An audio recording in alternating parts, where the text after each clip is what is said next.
این جمع مهربان و صمیمی، این نظام الهی، کارهایی که انجام میدن وظایف الهی است دیگه، دارن انجام میدن.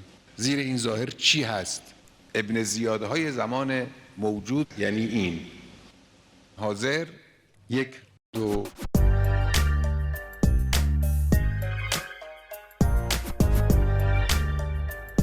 من میخوام قدردانی کنم، از این میهمانی استفاده کنم. پارچه آب هست، لیوان هست، ظرف چینی هست، بست هست. من میخوام آرامش نباشه. امروز با اینکه وحشیگری نظام اسلامی چند برابر شده است، شکست را شما در ناصیه نظام مشاهده میکنید.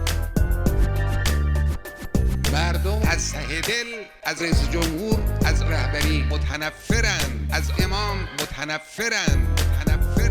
علت این منفوریت چیست؟ یکی دوتا نیست. عظمای ما سید علی بیچاره این ملت بدجور دارن میان بیچاره این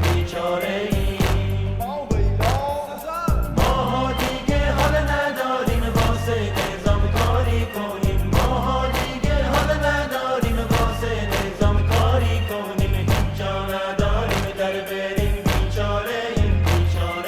اگر چنانچه از این کار شما خسته شدید، مأمور انتظامی هستید خسته شدید، مأمور امنیتی هستید خسته شدید، مأمور سیاسی هستید خسته شدید، اگر جندالله حزب الله ملتفت نیست که ملتفت نیست، خب اینا مصیبته. رهبری عملی است و نیاز روز ماست که البته اونجور مصرف کردن فایده نداره.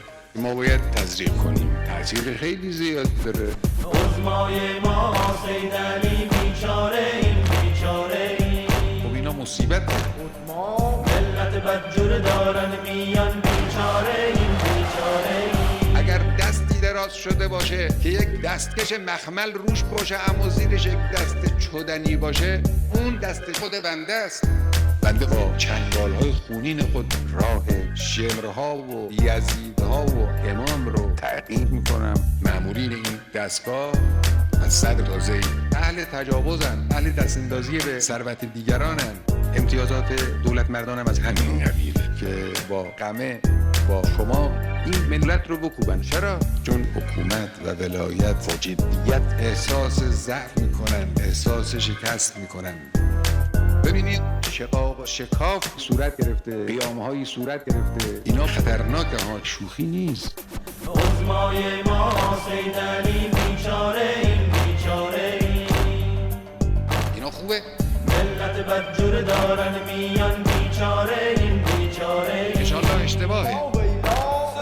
ماها دیگه حال نداریم واسه نظام کاری کنیم، خسته شدیم. ماها دیگه حال نداریم واسه نظام کاری کنیم، هیچ جا نداریم در بریم بیچاره این من یک چهره غلط دارم، استخوان بندی ناقصی دارم. امام یک حرف مهملی و چرندی گفت. نظام اسلامی هم در این 30 سال مثل گرگ‌های گرسنه خبیث و رز پیش رفت. حالا هم در این روزهای آخر عرض میکنم بالاخره سال آخر سال حرکت به سوی امام هست. این تمام کردن کاره که میفرماید واستعینوا